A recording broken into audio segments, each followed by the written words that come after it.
Olá pessoal, sejam bem-vindos ao canal do Makers Code aqui no YouTube. Se essa é a sua primeira visita, é importante te contar um pouco sobre o Makers Code. O Makers Code ele é um projeto focado para o empoderamento feminino na área de tecnologia. Entre uma das nossas iniciativas está o desenvolvimento aí de pequenos cursos e treinamentos focados para ajudar mais mulheres a darem seus primeiros passos na tecnologia. E essa aula, especialmente, é uma aula que faz parte do nosso roadmap de curso para desenvolvimento para a web.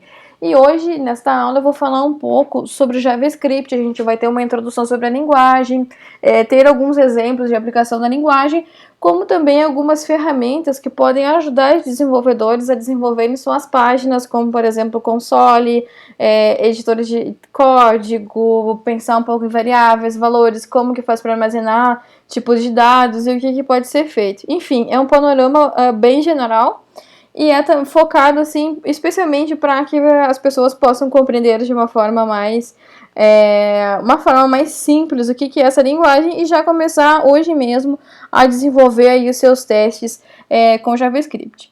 Então vamos lá. O JavaScript, por bastante tempo, ele foi muito visto como uma linguagem que eu só consigo criar algumas animações, ou eu consigo somente criar, sei lá, uma validação de um formulário, ou fazer alguma coisa do gênero. Mas, hoje, o JavaScript ele não é somente a validação ou aquela pequena interação que tem dentro de uma página, mas ele é uma linguagem muito poderosa em que a gente pode desenvolver um projeto web de ponta a ponta, né? E não somente para web, mas também algumas coisas mais interessantes, como é a questão do desenvolvimento de aplicativos mobile, né, através de frameworks como o Ionic, PhoneGap, e também desenvolvimento de bots, né, que são aqueles chatbots que a gente vê bastante sendo utilizado, seja para atendimento de clientes em redes sociais, para um site, né, e também, não deixando de lado, ou menos importante, o desenvolvimento de plataformas de atendimento ou softwares, né, que estão em ambiente web. Né? Hoje o JavaScript ele não roda simplesmente no navegador do cliente, mas através de algumas ferramentas, né, algumas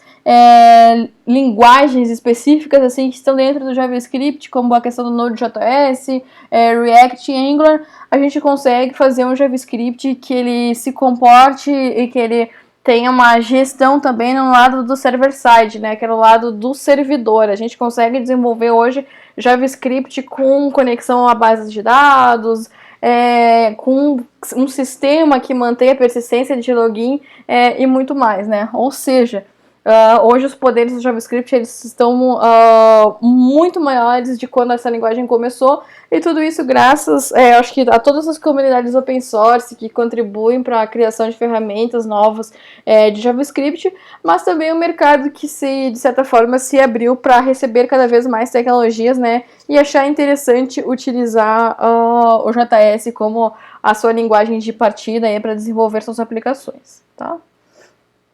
Uma coisa bem importante para quando você vai começar a desenvolver é conhecer, né, aquelas diquinhas básicas de ferramentas que você pode utilizar. Nesse caso aqui eu estou mostrando para vocês o Console, que é uma ferramenta de debugger que tem em todos os navegadores, seja no Edge, no Chrome, no Firefox, no Opera, no Safari. E aqui a gente está vendo um exemplo, por exemplo, desse debugger, que é o Console aqui do Edge, tá? Que é o navegador da Microsoft, que veio aí em substituição ao Internet Explorer, que ele é acessível também lá por aquele famoso atalho que é o F12, e aqui através desse console, olha, como vocês podem ver, o desenvolvedor está conseguindo acessar especificamente ali uma linha de código das funções de JS que tem nesse script chamado secondfile.js, e ele consegue debugar, ele consegue saber quais são os valores que estão entrando ali quando ele está executando um teste, consegue decidir ali, estou precisando melhorar tal parte do meu algoritmo aqui, que está dentro das minhas funções do JavaScript, porque aqui, por exemplo, ele está levando muito tempo para conseguir processar alguma informação ou para conseguir fazer um tratamento de dados, né? Tudo isso ele consegue fazer através do console. Nesse console, a gente tem também ali, por exemplo, nessa primeira aba, tem o DOM Explorer, que é uma espécie de inspetor de elementos de HTML, que eu consigo navegar em toda a raiz da minha página de código. Eu consigo ver, por exemplo, a estrutura do HTML, né? Consigo selecionar os elementos e consigo adicionar, por exemplo, via browser mesmo, alguns estilos de CSS, consigo mexer nos atributos de HTML, tudo isso, né, executado tudo no browser, ele não vai sobrescrever o teu arquivo de código do teu projeto, mas aqui, por exemplo, no browser você consegue utilizar ele como uma ferramenta que vai te ajudar a otimizar ali os testes e o desenvolvimento, tá? Então, é uma ferramenta bem bacana, caso você utilize o Windows aí e queira utilizar o Edge como seu browser para desenvolvimento. Seguindo, a gente tem o Firefox Developer Edition, que é uma versão específica do Firefox para desenvolvedores. E aqui a gente pode ver um exemplo da parte de Object Inspector, né, que é como eu comentei ele no Edge, que é a área aqui dos consoles de browser que nós conseguimos navegar em toda a árvore de elementos que a gente tem dentro da página. E aqui eu estou vendo, por exemplo, um elemento HTML, né, que no caso o body, e estou vendo todos os estilos que estão aplicados de CSS para ele, e estou vendo aqui também, através desse diagramazinho aqui, esse desenho que tem ali margem, border, padding, tô vendo o tamanho da minha área e quais são os espaçamentos, tá? Da mesma forma que, por exemplo, se eu clicar na segunda aba que está ali ao lado do Inspector, eu vejo o meu console, né? Que é onde vai me retornar possíveis erros, por exemplo, não carregou uma imagem, ou o JS está dando algum problema em alguma etapa, ele vai me entregar ali, vai me mostrar nessa aba.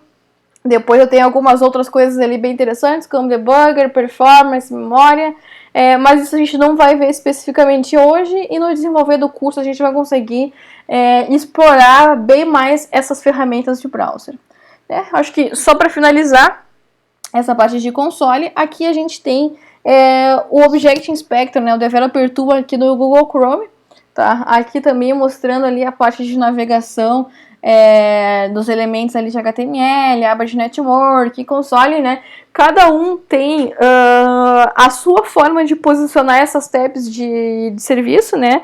Que a gente vai utilizar. Você pode alterar aí localmente no seu computador, né? Mas cada browser vem aí com a sua ordem determinada aí de abas e tal para poder trabalhar. Tá? Então aqui também, né? Só para frisar que ele está navegando dentro de uma estrutura de HTML e aqui ao lado eu estou vendo um inspetor de elementos. Tipagem de dados em JavaScript. Bom, o JavaScript ele é baseado em 3 grandes tipos, digamos assim, de dados, tá? Sendo que o primário, os dados primários, é o que a gente vai dar uma olhadinha hoje e que vocês vão poder exercitar um pouco mais em casa, que abrange strings, números, que podem ser números inteiros, números de ponto flutuante, e depois os booleanos, que são literalmente o 0 e 1, né, que é o true ou false. Seguindo depois, a gente tem os dados compostos, que são objetos ou matrizes, né, para quem já trabalhou ou que já viu na faculdade, talvez aquela questão de vetores, matrizes, etc. Em JavaScript, eles entram nesse tipo de dado que a gente chama de dados compostos. E por fim, nós temos os dados especiais, né, que é o nulo ou indefinido, né, que é quando vem aquele lá, o undefined, em algum teste, alguma coisa que a gente vá desenvolver. Agora eu vou mostrar para vocês um pouquinho aqui no meu browser, tá? Eu vou mostrar alguns testes aqui de algumas coisas com variáveis, números, para a gente já começar a conhecer um pouquinho sobre esses tipos de dados, e lembrando que daí nessa etapa aqui a gente vai trabalhar especificamente ali com os dados primários, tá? E claro que quando a gente pensa em dados, sempre vem questões tipo, como que podem ser esses tipos de dados, se o JavaScript está mostrando ali que, por exemplo, nos dados primários eu tenho strings, né, tenho números e depois eu tenho os booleanos. Bom, os valores de JavaScript eles são bem flexíveis em comparações a outras linguagens, porque, por exemplo, quando você vai criar uma variável que é uma espécie de um objeto que você está criando dentro do teu script, que vai armazenar o valor de alguma coisa, né? Então, valor em JavaScript, ele é bastante simples. Por exemplo, número 1, tá? Escrito em numeral mesmo, ele é um valor. True ou false é um valor. Hello, tipo, entre aspas, ele é um valor. E até uma própria função, ela pode ser um valor atribuído a uma variável, tá? E a variável é o carinha que vai manter esse dado vivo dentro do escopo ali daquele momento, daquela componente que você está desenvolvendo, tá? A gente tem também a questão das constantes e tal, mas isso hoje a gente não vai entrar nesse ponto, tá? Até porque essa aula ela é introdutória e é para vocês já começarem a desenvolver algum testezinho e tal aí na máquina de vocês, tá? Eu estou aqui com o meu browser aberto. E agora eu vou abrir aqui o meu Visual Studio Code, que é para a gente dar uma olhadinha aqui nessa página que está aberta. Bem, assim como nós vimos lá nas primeiras aulas de HTML, eu fiz a inclusão aqui do meu script em JS e nós vamos trabalhar nesse script para conhecer um pouquinho mais sobre JavaScript e já começar a fazer aí alguns testes, beleza? Sobre o ambiente de desenvolvimento, por preferência pessoal, eu utilizo o Visual Studio Code, mas se vocês quiserem utilizar qualquer outro editor, como o Sublime, o Atom, Notepad++, ou qualquer outra ferramenta, vocês podem utilizar. Mas eu particularmente gosto bastante de trabalhar com o Visual Studio Code. Então vamos lá. A primeira coisa que a gente viu lá era a questão do console, né, e de como que funcionava, etc. Então a gente já vai começar aqui fazendo um pequeno teste. O JavaScript possui algumas formas para que a gente possa acessar dados ou realizar alguns tipos de teste na nossa página. A primeira delas é escrever literalmente no console do browser alguma mensagem. E para isso, a gente utiliza uma função que se chama console.log. Essa função, no momento que a gente executar, no momento que ela for executada dentro da nossa página, ela vai colocar ali algum tipo de informação no console do nosso browser, tá? Aqui, no caso, essa função era uma função nativa do JavaScript, né? Então, eu não preciso escrever uma função para ela, mas aqui, por exemplo, eu vou colocar teste da primeira aula, tá? Salvei aqui, vou voltar aqui para o meu browser, vocês viram que eu atualizei, né? E daí eu vou entrar aqui no console, ó, teste da primeira aula. Se eu voltar aqui, sei lá, e fizer alguma alteração aqui, eu coloquei algum número, só volto aqui no meu browser e ele já atualiza. Da mesma forma que eu posso escrever direto aqui, ó, eu acessei, né, a parte de Developer Tool do meu navegador, e coloquei aqui um console.log teste 1, 2, 3, tá? Beleza, não tem nenhum tipo de mistério enquanto a isso, tá? Vamos ver agora a parte das variáveis, né? Então aqui eu vou, sei lá, posso criar aqui no meu browser, mas depois eu posso para o meu arquivo também, tá? Mas aqui eu vou executar aqui no meu browser e depois a gente desenvolve algumas coisinhas ali no nosso editor de código. Tá? Então aqui eu vou criar uma variável que ela vai ser uma string, tá? Ela vai ser uma variável com texto e que eu vou chamar ela de teste A. A teste A, ela vai receber 1, 2, 3 e outros números como valor. Para definir uma variável, eu coloquei lá o prefixo var, espaço, o nome da minha variável, igual o valor que ela vai ter dentro do meu script. Beleza. Quando eu dou esse Enter aqui, é como se eu estivesse fazendo a execução lá no meu código aqui no browser, quando eu dou ali o F5, né, para atualizar. E aqui pelo browser, ó, eu já posso acessar a minha variável aqui, né? Vocês viram, ó, eu vou digitando aqui as primeiras letras dela e ela já vai aparecendo, ó. Pronto, me retornou ali teste A. Depois eu posso criar uma variável, sei lá, de números. Vou chamar ela de contador e vai receber 1. Se eu digitar aqui também, ó, contador igual. E depois eu posso ter lá uma variável que se chama validacão, né? E eu vou dizer que o valor dela é true, que ele é verdadeiro. Tá? Ó, cheguei, criei. Basicamente, a criação das variáveis em JavaScript é isso. Não tem assim grandes mistérios para a gente desenvolver alguma coisa baseada em variáveis, tá? Um outro ponto bem importante no JavaScript é a questão das funções, né? A gente tem dois tipos de funções em JavaScript. A primeira que seriam funções que a gente chama de nativas, né? Que já estão implementadas dentro da biblioteca, né? Como, por exemplo, a questão ali do console.log, o log, ele é uma função que está manipulando elementos dentro do console. A gente tem também funções para fazer substituição de valores dentro de uma informação. Por exemplo, se eu tenho uma string, que essa string é um parágrafo inteiro lá de Lorem Y, mas daí eu quero substituir algumas palavras dentro lá do meu código, tá? Então eu posso fazer isso também. Tem outros tipos de funções para fazer cálculos matemáticos, para fazer formatações de texto, enfim, tem uma infinidade de funções.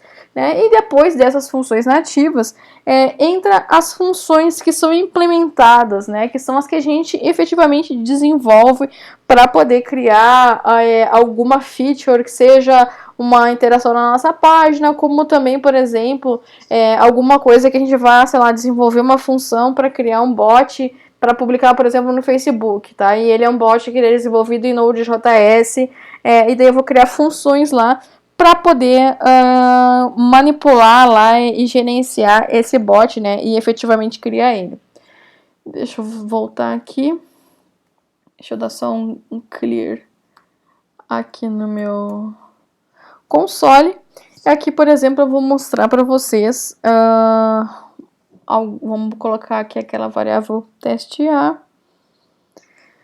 E daí eu vou colocar que ela vai todas as minhas letras, elas vão utilizar a função que é toUppercase, que é uma função de JavaScript que é para deixar tudo com letra maiúscula. Ó, aqui ela já está implementada na linguagem, né? Então eu só chamei ela e colocou todos os meus caracteres, né? No caso dos meus textos, colocou tudo em maiúsculo. Tá? Se eu acessar aqui, ó, a minha variável original, sem passar pelo tratamento dessa função, eles vão aparecer novamente como letras minúsculas ali, onde eu escrevo o textinho.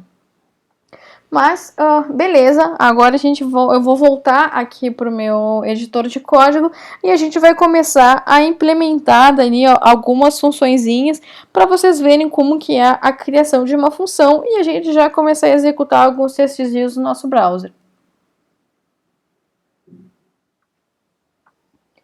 Voltando aqui para o meu Visual Studio Code, deixa eu deletar aquele script que eu tinha desenvolvido antes.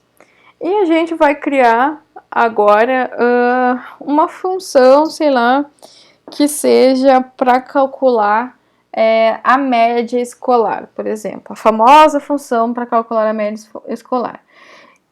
Toda função de JavaScript, ela começa com o prefixo lá de function, né? A gente tem que chamar essa diretiva, que é para a linguagem já saber, agora vai começar uma função, então ele pode ser executável, pode ser acessável de alguns lugares, etc. Então eu vou colocar aqui função média. Aqui, por enquanto, eu não vou colocar, eu não vou passar, né, através desses parênteses aqui, ó, quando a gente chama uma função, a gente define aqui, por exemplo, a chamada de atributos, né, que vão servir para serem manipulados dentro dessa função, tá? Nesse caso, eu vou fazer uma função simples aqui, eu não vou colocar nenhum atributo, não vou passar nenhum parâmetro para essa função. Então aqui eu vou colocar só um textinho para você ver, console log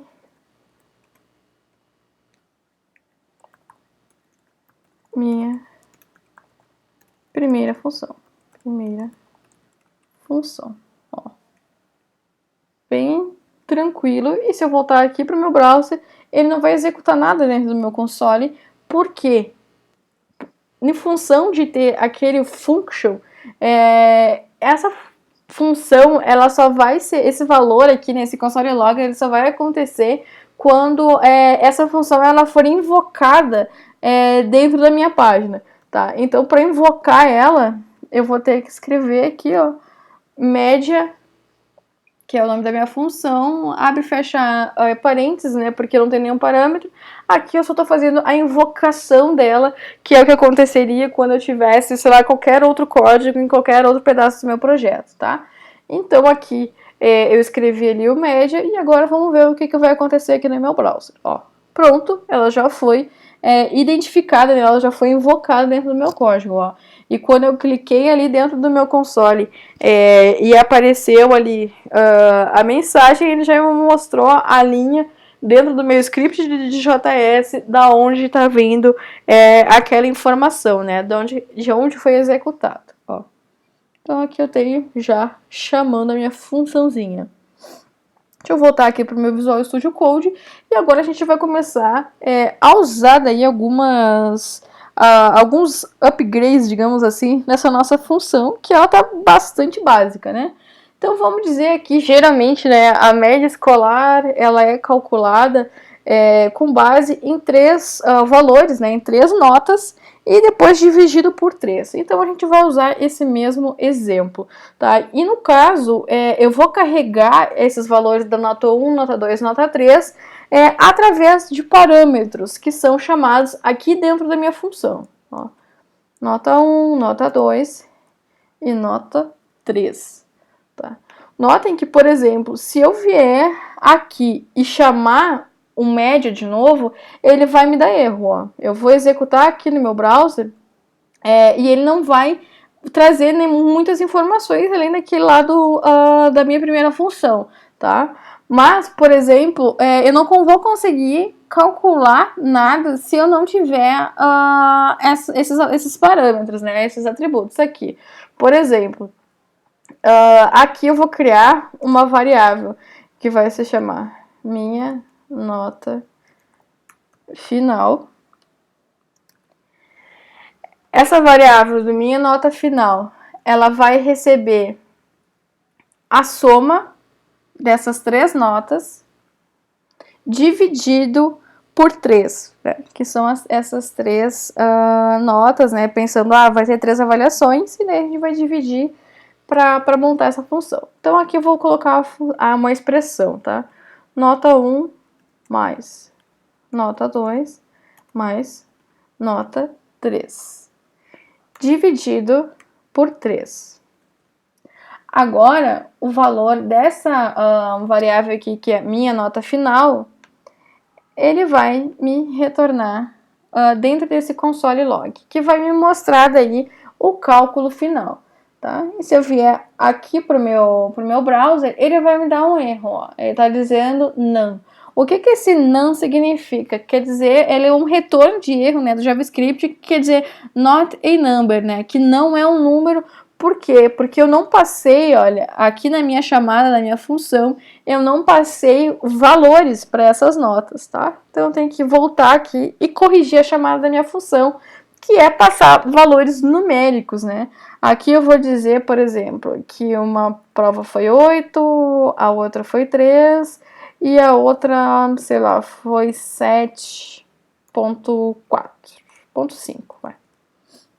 Aí agora, quando essa função for executada, que vai ser a atualização dela, né, que vai ser quando eu der um refresh ali no meu navegador, ela vai passar então para dentro dessa variável, ser manipulada dentro dessa expressão matemática e depois eu me retornar no console. Vamos dar uma olhada? ó, aqui ele já me mostrou o valor, ó, de como que é aquele cálculo ali da média, tá? Aqui eu posso, por exemplo, fazer o seguinte, eu posso fazer um incremento desse resultado, tá? Isso aqui é bem semelhante lá quando a gente está trabalhando, ou talvez na faculdade, está estudando a linguagem C, que a gente pode complementar todas as mensagens de output que vem com um número inteiro, né? Um valor matemático ali com uma string. Que daí aqui eu vou descrever, né, entre aspas. No caso eu estou utilizando aspas duplas, mas vocês podem utilizar aspas simples, né, que é aquela aspa que é só um pontinho aqui, ó. Mas é importante vocês atentarem que sempre que definirem um tipo de aspas para utilizar, é o mesmo tipo de aspas que vai ter que fechar. Por exemplo, eu não poderia chegar aqui e iniciar minha string com uma aspas duplas e finalizar ela com uma aspa simples, que é de uma só. Isso vai dar erro, tá? Então aqui eu tô trabalhando com aspas duplas e daí eu vou escrever aqui, ó. Minha média final é de espaço, o número nesta cadeira. Ou nesta matéria, vou colocar matéria para ficar claro para todo mundo. Ó, coloquei aqui, voltei, foi executar e ele já me escreveu então a minha função falando daí que a minha nota final, a minha média final é de 6,16 para nessa matéria, tá? Basicamente, o trabalho com as funções é esse, ou seja, ele não tem muito, não tem esse mistério para vocês começarem a trabalhar. E agora eu vou colocar, essa primeira aula a gente já está finalizada, mas eu vou colocar alguns exercícios no nosso GitHub, o link ele vai estar na descrição desse vídeo, e que vocês vão poder desenvolver, e depois eu vou fazer um vídeo mostrando a execução desses exercícios, mas não serão os mesmos, tá? Serão alguns outros exercícios que vão utilizar basicamente as mesmas funções e as coisas que vocês vão desenvolver para vocês poderem testar. E especialmente para quem vai participar do nosso curso de JavaScript e Web Analytics, que vai acontecer agora no dia 29 de abril, lá na sede da VNCode aqui em São Paulo. É muito importante que vocês assistam essa videoaula do início ao fim e que desenvolvam esses exercícios, pois eles vão ajudar vocês a irem preparadas para a nossa aula, que vai ser bastante prática e a gente não vai ter tempo de conseguir revisar essas coisas básicas. Então é importante vocês fixarem bem esses exercícios e como que faz para desenvolver uma função, que é para a gente poder aproveitar daí o nosso curso, bastante tempo do nosso curso, focando para aprender a fazer tagueamentos daí com Google Analytics e compreender um pouco mais aí essa parte de métricas e como que, né, essas métricas para a web, elas se conectam com JavaScript quando a gente está olhando do ponto de vista de um desenvolvedor e de uma desenvolvedora. Beleza, galera? É isso aí, então. Fiquem ligados. Aqui na descrição do vídeo tem os exercícios e mais alguns links para vocês estudarem. E não esqueçam de deixar o seu like aqui no nosso vídeo e também acompanhar a nossa página no Facebook. O Makers Code, só procura lá que tá facinho de encontrar. Beleza? Valeu, galera. Até a próxima.